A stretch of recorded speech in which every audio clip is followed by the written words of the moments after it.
வணக்கம், வந்தனம், நமஸ்தே. இது உங்க கிளாஸ் ரூம் ஸ்டடீஸ். நம்ம இன்னைக்கு நவம்பர் 19 பத்தி தான் தெரிஞ்சுக்க போறோம். அதுக்கு முன்னாடி நம்ம சேனல் நீங்க சப்ஸ்கிரைப் பண்ணாம இருந்தீங்கன்னா சப்ஸ்கிரைப் பண்ணிடுங்க. நம்ம இன்னைக்கு முதலாவதா பார்க்க போறது உமன்ஸ் என்டர்பிரினர்ஷிப் டே, WEDன்னு சொல்லப்படுற இந்த இன்டர்நேஷனல் டேவை பத்தி தான் நம்ம தெரிஞ்சுக்க போறோம். இது வருஷமும் நவம்பர் 19 அன்னைக்கு கொண்டாடப்பட்டு இருக்கு. இது முதல்ல யுனைடெட் நேஷன்ஸ்னால நியூயார்க் சிட்டியில கொண்டு வரப்பட்ட ஒரு நாளா இருந்துட்டு இருக்கு. 2014 டேட் படி இது கிட்டத்தட்ட 144 கண்ட்ரீஸ்ல முதல்ல கொண்டாடப்பட்டு இருக்குன்னு சொல்லலாங்க. இந்த நாள் கொண்டாடப்படுறதுக்கான முக்கியமான காரணம் என்னன்னு பார்த்தீங்கன்னா, இந்த என்டர்பிரினர்ஷிப் அப்படிங்கிற ஒரு விஷயங்கிறது ஆண்களுக்கு மட்டும் சொந்தமான ஒரு விஷயம் இல்லை, பெண்களும் இதில் முக்கியமான பங்கு வகிக்கலாம் அப்படிங்கிற ப்ரூவ் பண்ணுற விதமாக தான் இந்த நாள் அமைஞ்சிருக்குன்னே சொல்லலாம். அடுத்ததாக நம்ம தெரிஞ்சுக்க போகிறது வேர்ல்ட் டாய்லெட் டே, WTDD அப்படின்னு சொல்லப்படுற இந்த டேவை பற்றி தான் நம்ம தெரிஞ்சுக்க போகிறோம். இது யுனைடெட் நேஷன்ஸ்னால நவம்பர் 19 அன்னைக்கு கொண்டாடப்படுற ஒரு இன்டர்நேஷ்னல் டேவாக இருந்துகிட்ருக்கு.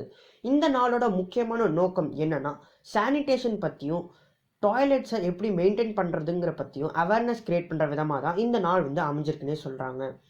ஒரு கருத்து கணிப்பின் படி என்ன சொல்கிறாங்கன்னா, உலகம் பூராவும் கிட்டத்தட்ட 4.2 பில்லியன் பீப்புள் இன்னமும் சேஃபான சானிடேஷன் வசதி இல்லாமல் தான் இருந்துட்டுருக்காங்க அப்படின்னு சொல்லிட்டு அறிவிச்சிருக்காங்க. இது எல்லாத்தையும் டேக்கிள் பண்ணுற விதமாக தான் இந்த நாள் அமைஞ்சிருக்குன்னே சொல்லலாம். இது முதல்ல யுனைடெட் நேஷன் ஜெனரல் அசம்பிளியால் சிங்கப்பூரில் நடந்த ஒரு கான்ஃபரன்ஸில் 2013 அன்னைக்கு கொண்டு வரப்பட்ட ஒரு இன்டர்நேஷ்னல் டேவாக இருந்துட்டு இருந்துச்சு. அதுக்கு முன்னாடியே பார்த்தீங்கன்னா, வேர்ல்ட் டாய்லெட் ஆர்கனைசேஷனால் 2001 அன்னைக்கு இது அஃபிஷியலாக கொண்டு வரப்பட்ட ஒரு டாய்லெட் டேவாக இல்லாமல் இருந்தாலும் ஒரு அன்அஃபிஷியல் டாய்லெட் டேவாக கொண்டாடிட்டு இருந்தாங்கன்னே சொல்லலாம். அடுத்ததாக நம்ம பார்க்க போகிறது இன்டர்நேஷ்னல் மென்ஸ் டே, IMDன்னு சொல்லப்படுற இந்த டேவை பற்றி தான் நம்ம தெரிஞ்சுக்க போகிறோம். இது வருஷமும் நவம்பர் 19 அன்னைக்கு கொண்டாடப்படுற ஒரு இன்டர்நேஷ்னல் டேவாக இருந்துகிட்ருக்கு. இந்த நாளோட முக்கியமான நோக்கம் என்னென்னா, பாய்ஸ் மற்றும் மென்ஸோட கான்ட்ரிபியூஷனையும் அச்சீவ்மெண்ட்டையும் பாராட்டுற விதமாகவும் அவங்களுக்கு பெருமை சேர்க்குற விதமாகவும் தான் இந்த நாள் அமைஞ்சிருக்குன்னே சொல்லலாம்.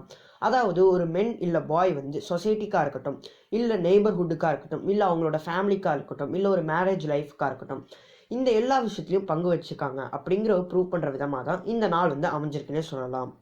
அடுத்ததாக நம்ம பார்க்க போகிறது வேர்ல்ட் ஃபிலாசபி டே. இந்த ஃபிலாசபிங்கிறது பொதுவான விஷயமா இருந்துகிட்ருக்கு. ஆனால் இப்போ இருக்கிற காலகட்டத்தில் இது ஒரு ப்ரொஃபஷனாக மதிக்கப்படலை. அப்படி ஒரு ப்ரொஃபஷனை இருக்குங்கிறத மற்றவங்களுக்கு தெரிவிக்கிற விதமாக தான் இந்த நாள் அமைஞ்சிருக்குன்னே சொல்லலாம். இது யுனெஸ்கோவால் அஃபிஷியலாக நவம்பர் 19 அன்னைக்கு கொண்டாடப்படுற ஒரு இன்டர்நேஷ்னல் டேவாக இருந்துகிட்ருக்கு.